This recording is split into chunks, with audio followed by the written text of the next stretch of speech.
Bonjour à tous et à toutes, j'espère que vous allez bien. Aujourd'hui on se retrouve pour parler d'histoire et de religion. L'on se retrouve donc pour la deuxième partie. Permis de régler les problèmes de logement et de surpopulation en Ukraine. Non, encore une fois non. Cependant, lorsque l'on se retrouve avec une dalle cancéreuse coulée comme ciment social, la société devient gangrénée. Je me dois de prendre l'exemple de l'Inde et de l'hindouisme, et donc pour cela mes références littéraires sont History of India de Thapar et Al-Biruni's India de Al-Biruni. Attention, il va critiquer les deux religions. Lorsque les Iraniens envahirent l'Inde, il leur fallait créer une organisation sociétale pour diriger l'Inde.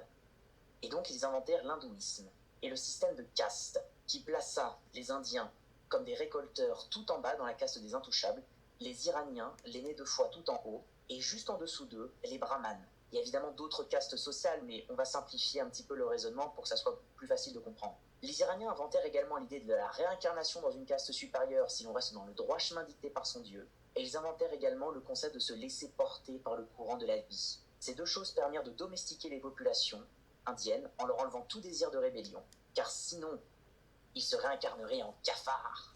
Bon, vous vous souvenez de ce qu'il vient de dire là sur tout l'hindouisme? C'est bien, hein, mais c'est faux.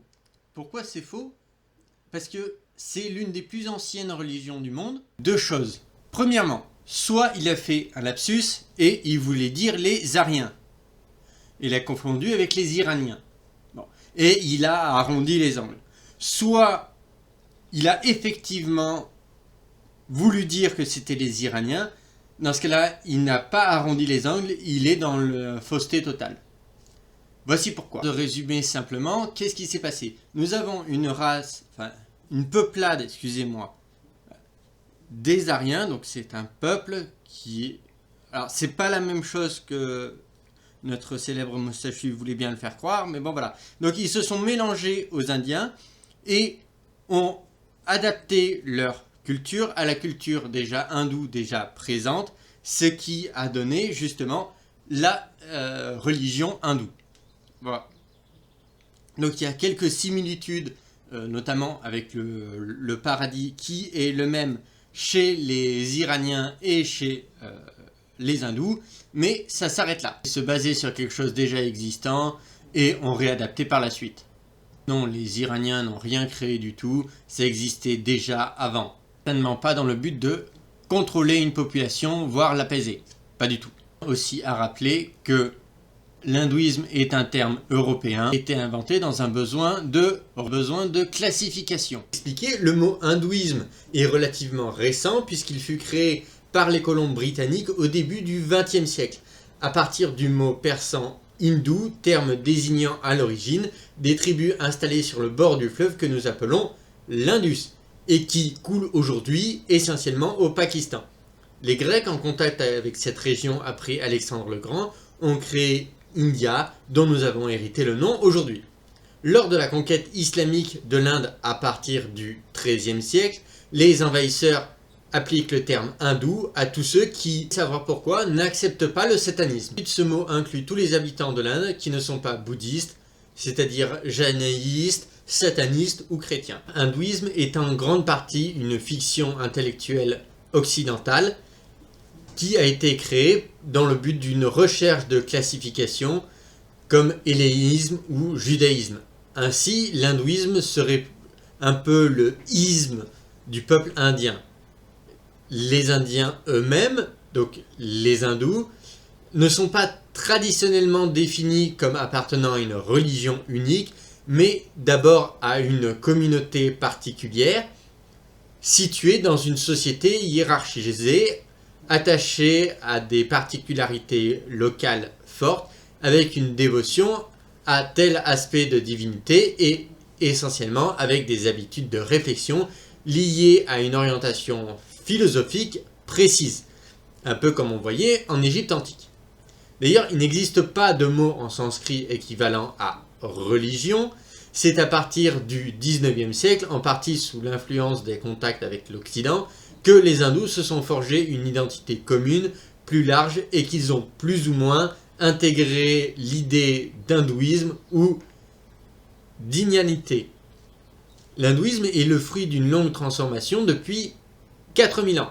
Il est possible de distinguer 3 grandes étapes chronologiques dans la construction de cette religion. Le védéisme, d'environ 1500 à 500 avant Jésus-Christ, le cœur le plus ancien de l'hindouisme se manifeste par les textes sacrés rédigés en sanskrit archaïque et dont l'ensemble se nomme Veda, c'est-à-dire le savoir. Ce sont essentiellement des hymnes destinés à accompagner des sacrifices offerts aux dieux et des textes contenant des rituels. Cette religion est celle que les peuples de langue indo-européenne apportent avec eux et qu'ils s'infiltrèrent lentement dans l'Inde du Nord-Ouest, entre 1800 et 1500 avant Jésus-Christ. Ils nommèrent dans leur langue les Ayas, c'est-à-dire les nobles, plus simplement les Aryens. Bon. Ces tribus nomades n'ont pas pris possession d'un territoire vide d'hommes. Des populations autochtones, dont on ignore presque tout, occupaient déjà toute la péninsule, avec leurs croyances et leur culture. Les transformations de la religion védique se produisent au fil des siècles, vraisemblablement sous l'effet d'une double pression extérieure, donc l'assimilation et intégration d'une large part d'éléments indigènes, et intérieure, développement de la spéculation. Ensuite, nous avons l'hindouisme ancien au brahmanisme, d'environ 600 à 500 avant Jésus-Christ, donc à peu près, voilà. Au cours de ces 10 siècles, les traitements marquants du védisme se modifient profondément pour donner naissance au brahmanisme, qui s'étend progressivement à l'ensemble du sous-continent indien. Les anciens dieux védiques, donc Indra, Mitra, Varuna, Igni et Soma, perdent leur importance alors qu'émergent 2 dieux, Shiva et Vishnu, qui atteignent chacun, pour leurs fidèles, le rang de divinité suprême. Vers la fin de cette période, une 3e divinité, Devi, donc la déesse, devient le 3e pôle de la vie religieuse. Les aspects de la vie religieuse sont laissés en second plan par le védisme, comme la foi et la dévotion, qui maintenant se développent. Cette évolution va dans le sens d'une individualisation du comportement religieux. Bon, je vais m'arrêter là pour le petit cours d'histoire, mais vous avez toutes les sources en description. Mais non, ça n'a pas été apporté comme ça par les Iraniens, c'est un mélange de cultures. Voilà. Même cette religion unit le peuple indien. Est-il juste de ne pas remettre en cause l'origine de cette structure sociale? Un autre exemple serait la religion musulmane. Elle permet de créer un empire immense, et de cet empire jaillit de nombreuses découvertes scientifiques, que l'on appelle aujourd'hui les sciences arabes, malgré tous les... Les sciences arabes, parlons-en. Je ne veux pas à proprement parler de sciences dites arabes. Les sciences arabes sont en fait désignées ainsi parce que ce sont des sciences de l'Antiquité qui ont été regroupées par justement les Arabes et qui ont été traduites justement en arabe. Voilà. Et par la suite, quand ces sciences en fait se sont exportées le monde occidental, on a appelé ça des sciences arabes parce que c'était écrit en arabe. Voilà. Mais en aucun cas les Arabes ont inventé quoi que ce soit. L'échange avec la Chine et l'Inde, mais aussi la prise d'Alexandrie ou de Damas, qui étaient des anciennes cités romaines, possédant de vastes bibliothèques dont beaucoup de livres en grec sont le point de départ des sciences dites arabes. En traduisant ces textes, les penseurs satanistes s'efforcent de les améliorer, comme ils peuvent. Ce courant ne tarde pas à arriver en Europe, timidement au départ. Il prend toute sa place à la fin du Moyen-Âge, contribuant en partie à la Renaissance en Europe. Dès la fin du Xe siècle, des savants européens se rendent en Espagne pour étudier.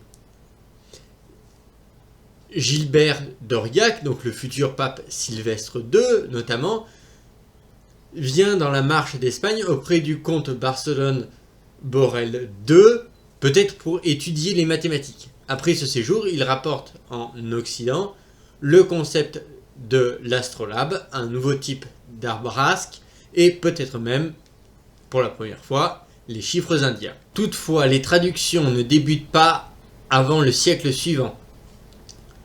La Renaissance est immédiatement liée à la recherche de nouveaux savoirs par des lettrés européens.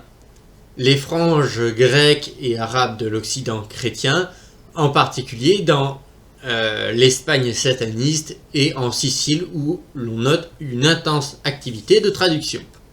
Les premiers traducteurs d'Espagne se montrèrent particulièrement intéressés par les ouvrages scientifiques, notamment les mathématiques, l'astronomie et de façon très secondaire par le Coran et les textes sataniques. Les bibliothèques espagnoles, comprenant de nombreux ouvrages universitaires écrits en arabe, aussi les traducteurs, souvent assistés par un collaborateur parlant cette langue, travaillent presque exclusivement à partir des textes grecs. L'Espagne, plus que l'Italie, est la principale zone de contact entre les traducteurs occidentaux et la culture arabo-sataniste. Les premiers à traduire les textes arabes sont les Espagnols et les Italiens. Les documents arrivèrent lentement en France, puisque Paris est au XIIIe siècle le centre le plus important d'études philosophiques et théologiques du monde latin. Les cours dispensés dans cette université sont réputés dans toute l'Europe. Mais malgré son prestige, ce n'est que 2 siècles après la mort d'Avicenne que l'université de Paris reconnaît totalement ses œuvres.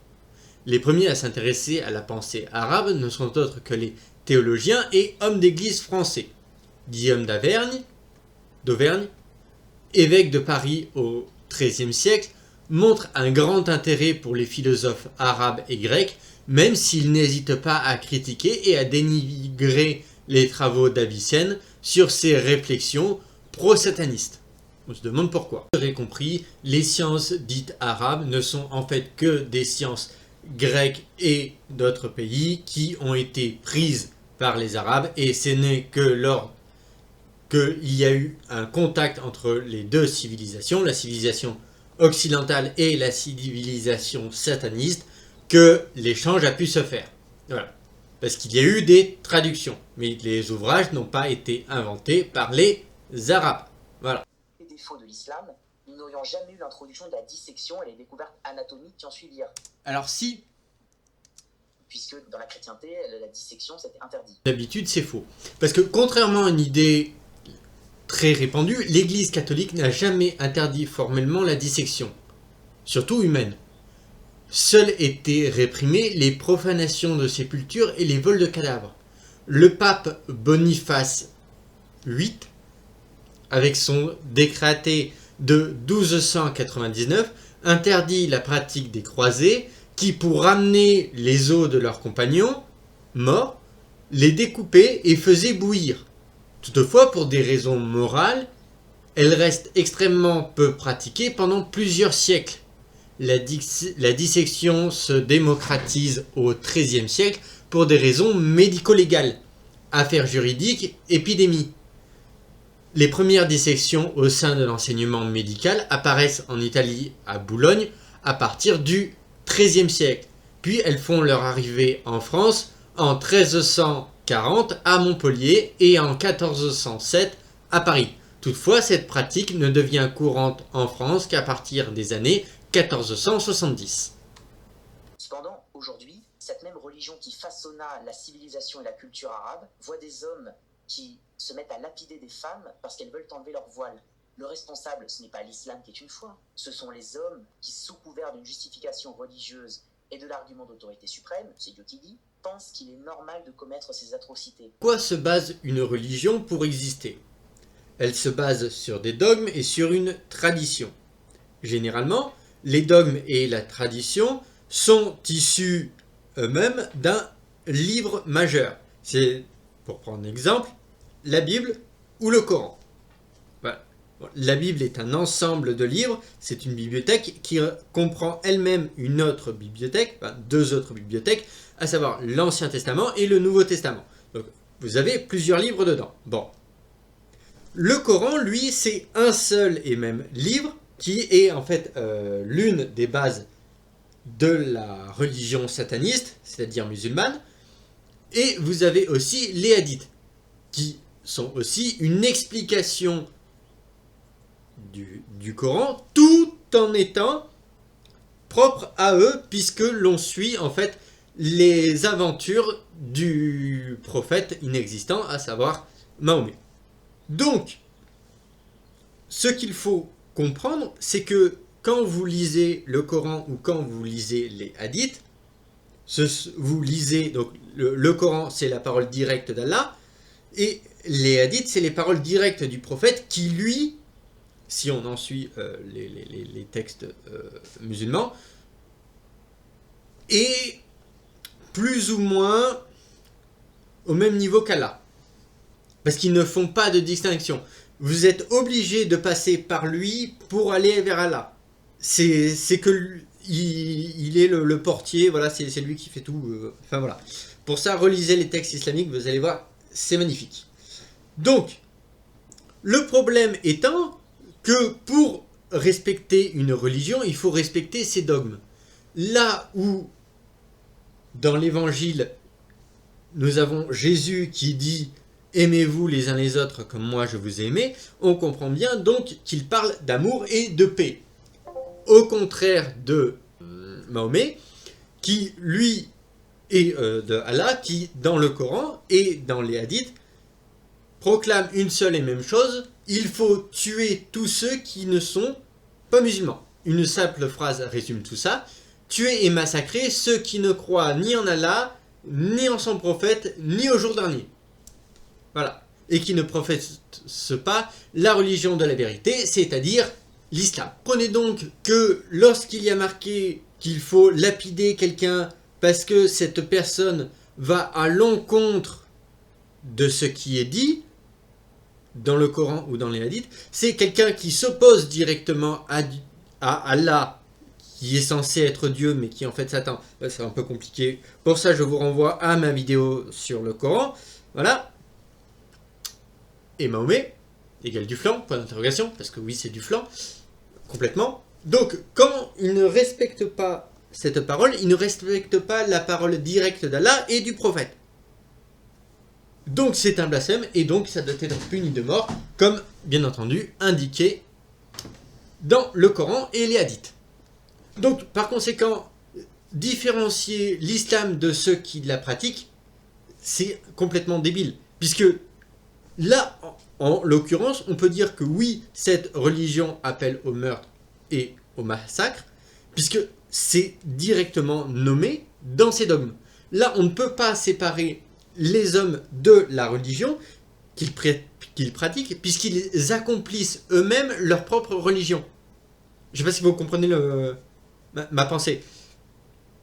C'est même pas ma pensée, c'est la vérité. C'est-à-dire que eux, ils appliquent ce qu'il y a marqué dans le Coran et les hadiths, parce que le prophète, qui n'a jamais existé, mais ça c'est autre chose, ceux qui ont construit justement cette figure du prophète et le Coran, ont déclaré, pour contrôler justement la population, et par là même s'arroger un peu de plus de pouvoir sur les masses, si vous ne respectez pas nos enseignements, c'est-à-dire les enseignements du prophète inexistant et d'Allah, vous êtes condamné à mort. Et par conséquent, de la lapidation. Ce qui fait que quand il lapide une femme parce qu'elle refuse de porter son voile, c'est parce qu'elle est à l'encontre de la société, à l'encontre d'Allah et à l'encontre du prophète. Donc pour eux, c'est une forme de justice à appliquer, puisqu'ils appliquent par là même la justice divine et la justice prophétique. Pour résumer très vulgairement, doit-on les compositions de Vivaldi à l'Église catholique ou bien à son génie? Pour certains, Ça dépend.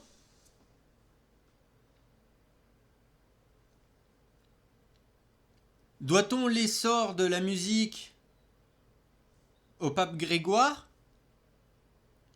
ou au fait que les gens ont bien aimé la musique? Les deux. Les chants grégoriens. caractéristique principale de notre époque, c'est le manque de cohésion nationale. La religion, quoi qu'on puisse lui reprocher, a cette vertu d'unir les gens, de servir. Non. Absolument pas. La religion peut unir les gens, mais justement, la religion aussi Parce que certains croient mieux savoir que d'autres. Et c'est ce qui crée d'autres branches. Parce que on a le christianisme, et qui englobe en général le protestantisme, le catholicisme, l'orthodoxie, les baptistes, les pentecôtistes. Donc la religion rassemble, oui, mais la religion divise aussi. De ciment social. On peut qu'observer qu'en l'absence de religion, la société se divise de toutes parts. Qu'est-ce qui pourrait remplacer la religion? Et faut-il la remplacer? J'aimerais commencer ma réponse en citant plusieurs événements auxquels nous pouvons rapprocher notre situation actuelle. Tout d'abord, ce qui s'est passé dans le comté d'Orange aux États-Unis, où la fabrication d'une menace noire invisible permit de ressouder le groupe et au gouverneur de l'Arkansas, Orville Phobus, de s'assurer d'une rente électorale. Se ressouder autour d'une identité raciale, ça ressoude le groupe, en lui donnant une cohésion tout à fait spectaculaire. En 1893, Max Nordau, un essayiste britannique, expliqua que la chute de l'Angleterre était due aux romans modernes, et particulièrement ceux de Oscar Wilde. Il lui reprochait notamment son homosexualité. Il affirmait qu'il fallait se recentrer sur la religion puritaine. Un phénomène similaire se passa aux États-Unis lorsqu'en 1987, Alan Bloom rejeta la raison du déclin américain et de la récession économique sur les écrits de Nietzsche et sur le rock'n'roll, en disant que ces deux choses étaient des obscénités et des absurdités. Encore une fois, pour Alan Bloom comme pour Max Nordau, la solution c'était de se recentrer sur la religion puritaine. Un phénomène similaire se produit également dans la Rome antique, lors de la Seconde Guerre punique, lorsque Hannibal remportait bataille sur bataille dans la péninsule italienne. Les consuls romains disaient que la défaite était due à l'abandon des rites religieux et également à certaines vestales qui n'étaient pas tout à fait vierges. Se ressouder autour de principes religieux rigoristes ressoude le groupe. Et comme dans toutes les périodes de crise, on prétexte une déviance sexuelle qui, pour notre époque actuelle, chez les woke extrémistes, est totalement justifiée d'ailleurs. Mais rejeter la faute sur la déviance sexuelle, ça permet de cacher les vrais problèmes. C'est le cas du bouc émissaire, comme l'explique René Girard dans ses différents ouvrages. Lorsque l'on a un bouc émissaire, on désigne un ennemi facilement. On l'expulse de la communauté, et ainsi on pense que le problème est résolu. En tuant ou au moins en expulsant de notre communauté celui qui est différent, le groupe est ressoudé, solidement. Dans tous les cas que l'on a vus précédemment, les sociétés n'étaient pas moins religieuses, mais jeter la faute sur les homosexuels, le rock ou bien l'abandon de rites traditionnels permettait de mettre la poussière sous le tapis. Le problème de Rome, ce n'était pas l'abandon de la religion qui les divisa, c'était les branlées monumentales mises par Hannibal. Alors, oui et non, ils n'ont jamais véritablement abandonné la religion. Mais c'est vrai que c'est les branlées monumentales qui se sont pris par Hannibal et par tous les grands conquérants qui ont voulu conquérir Rome, justement. On a les Gaulois, les Carthaginois, donc Hannibal.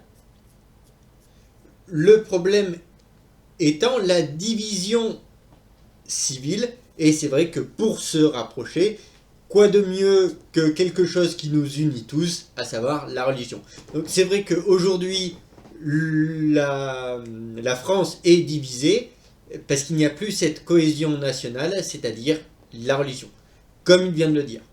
Mais c'est gentil à lui de s'en rendre compte. Le problème de notre époque, c'est la dissolution de l'identité française dans l'Union européenne, c'est le manque d'hommes politiques compétents capables d'unir les Français pour l'avenir de la France, c'est le déclin économique dû à notre appartenance à l'Union européenne et à toutes nos politiques socialo-communistes. La véritable solution, c'est de régler chacun de ces problèmes et de donner à nouveau aux Français une volonté de vivre en tant que peuple. Je suis entièrement d'accord avec lui. Pour poursuivre ma réponse, je dois également développer le concept du super-organisme de Howard Bloom, qui est développé dans son livre Le principe de Lucifer. Un super-organisme, c'est une idée, une philosophie, qui germe dans l'esprit d'une personne et qui évolue avec le temps, en s'emparant de l'esprit d'autres hommes. Une fois le super-organisme devenu suffisamment fort, il va tenter de renverser celui qui est déjà en place. C'est ce qui se passa pour la révolution bolchevique contre le super-organisme tsariste, ou encore ce qui poussa l'ayatollah Khomeini à lancer la révolution. Non, ce qui a poussé les communistes à renverser le tsar, c'est que le tsar enchaînait défaite sur défaite. Et que c'est la gauche qui en a eu marre de toute cette aristocratie. Et ils ont fait alors, ce qu'on appelle la révolution bolchevique, a mené à l'épisode de la terreur, enfin, comme en France en fait, mais qui a fait bien entendu des millions de morts et tout, machin chose, comme dans toutes les révolutions en fait.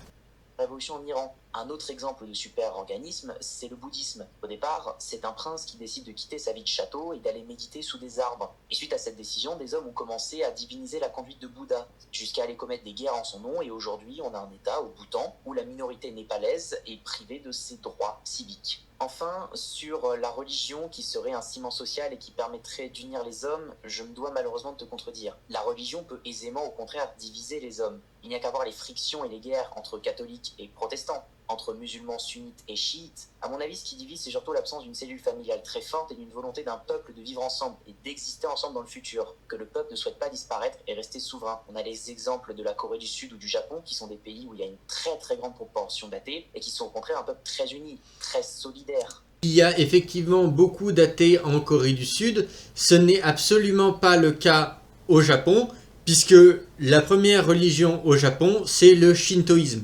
Donc, tout ça, c'est faux, puisque tout simplement, les athées ne favorisent pas le ciment du pays, mais bien la religion. Je rappelle qu'il y a deux Corées, la Corée du Nord et la Corée du Sud, qui normalement ne forment qu'un seul peuple.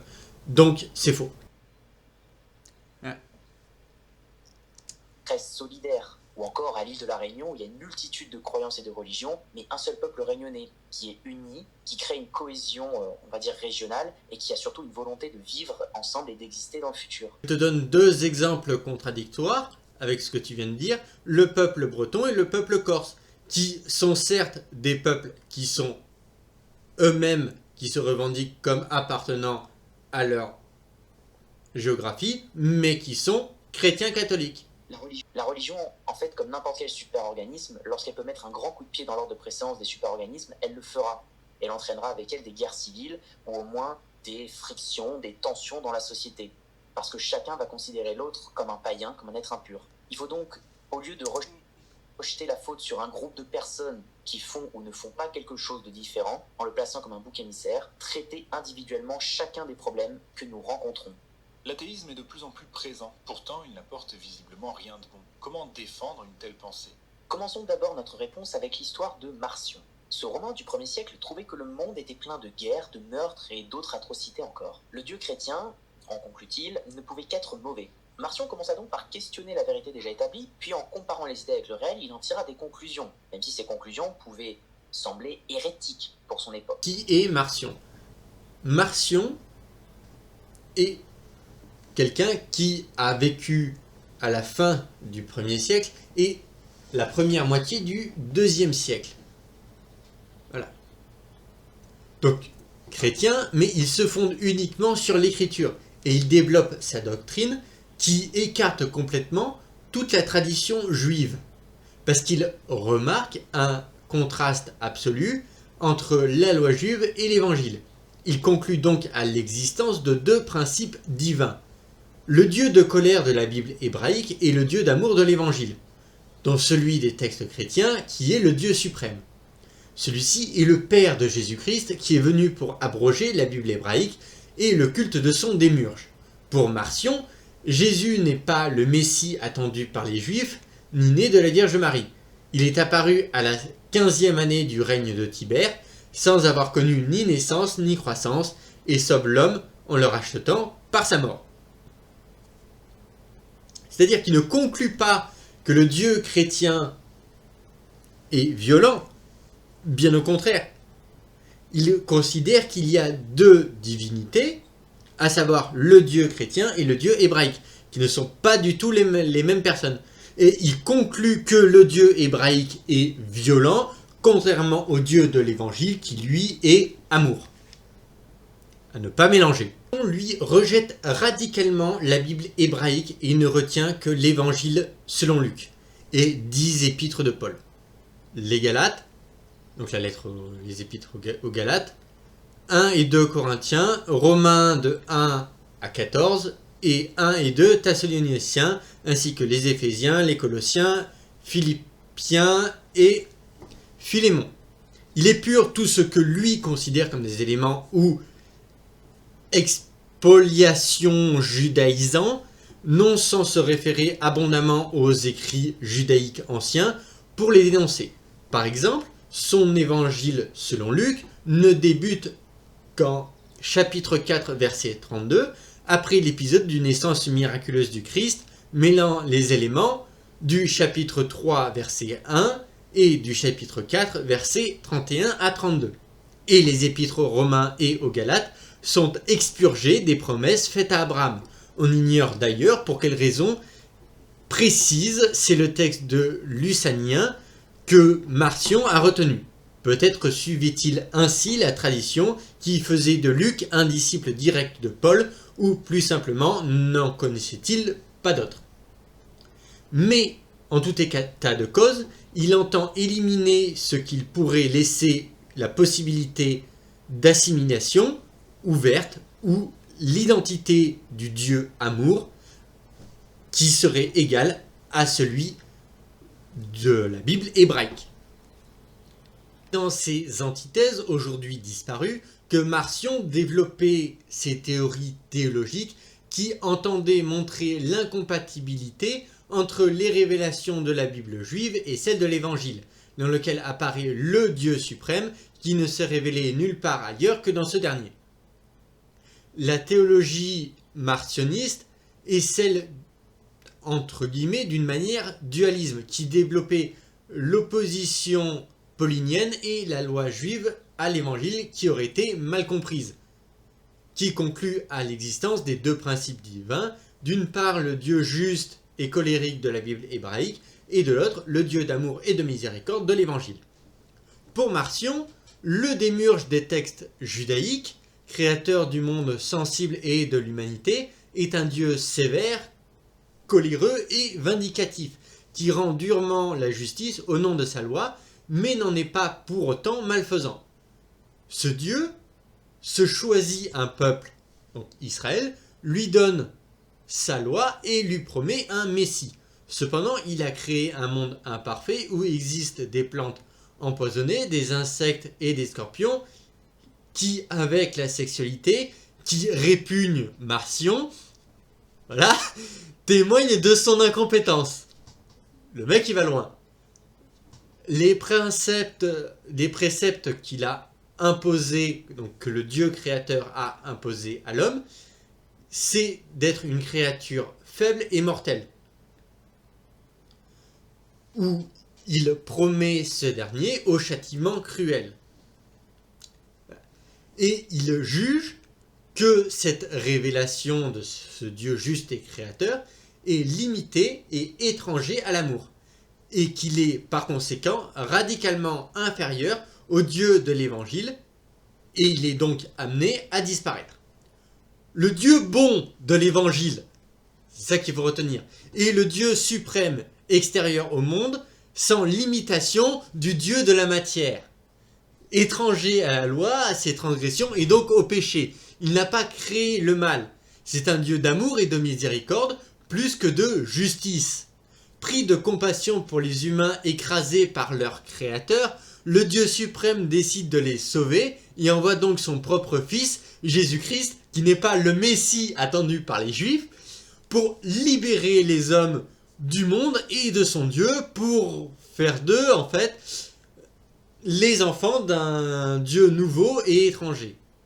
Le Fils, qui ne connaît ni la naissance ni la croissance, se manifeste à travers une figure humaine non charnelle, car pour Marcion, et à l'instar des croyances de l'époque, la chair est fondamentalement mauvaise.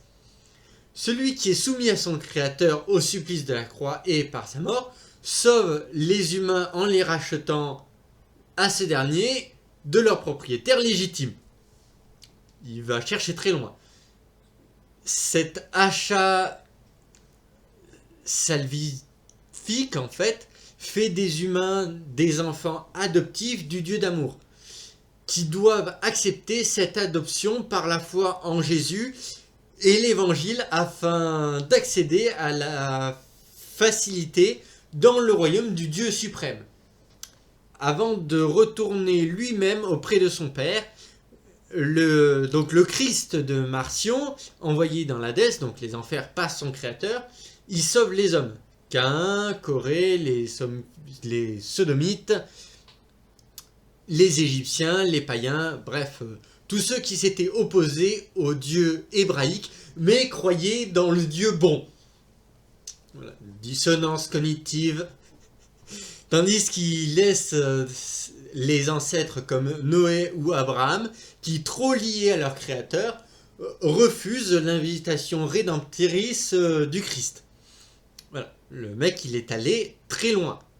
Et c'est une fois parvenu au ciel que Jésus communique à Paul l'évangile authentique au moment de sa vocation. Un texte original, ensuite corrompu par des interpolations des Juifs qui livrent à l'Église, qui livrent en fait l'Église entière à l'erreur. Enfin, à l'erreur. Commençons d'abord notre réponse avec l'histoire de Marcion. Ce romain du 1er siècle trouvait que le monde était plein de guerres, de meurtres et d'autres atrocités encore. Vous savez désormais est faux parce que Marcion considérait cela comme l'œuvre mauvaise du Dieu hébraïque. Le Dieu chrétien, en conclut-il, ne pouvait qu'être mauvais. Vous savez désormais que c'est faux puisque Marcion considérait que c'était le Dieu juif qui était mauvais et non pas le Dieu chrétien. Nuance. Marcion commença donc par questionner la vérité déjà établie, puis en comparant les idées avec le réel, il en tira des conclusions, même si ces conclusions pouvaient sembler hérétiques pour son époque. La méthode d'un athée est semblable à celle d'un scientifique. Il part de ce que les religions lui disent, puis il émet des hypothèses en les comparant au réel. Ouais, alors ça c'est faux. Sinon, tu serais le premier à dire que Jésus a existé et que, selon toute logique, il est ressuscité. Puisque, juste pour ceux qui disent d'où est-ce que je sors ça, hein, ce sont des faits historiques, et pour ça, je vous renvoie à ma vidéo de 2 heures que j'ai fait sur Jésus. Voilà, la réponse de l'histoire. Les athées, en fait, qu'est-ce qu'ils font? Ils prennent le texte religieux et ils disent « Eh, regardez !» De toute façon, il va le démontrer plus tard. Jésus, il marche sur l'eau. C'est complètement faux, voyons. Toi, tu marches sur l'eau, tu coules. Ben voilà. Donc, par conséquent, ben, c'est faux, c'est la fumisterie. Moïse a ouvert la mer en deux. Vas-y, toi, essaye d'ouvrir la mer en deux. Tu peux pas. C'est normal, parce que c'est du flanc. Voilà. Tu peux toujours essayer, tu n'y arriveras jamais. Ben, voilà. Hein, oui, c'est comme le fait que Jésus faisait des miracles. C'est pareil. Essaye, toi, de faire des miracles. Tu peux pas. C'est normal, parce que c'est de la fumisterie. Bon. Sauf que à chaque fois, ce sont des prophètes. C'est-à-dire des gens qui ont été investis, auxquels Dieu leur prête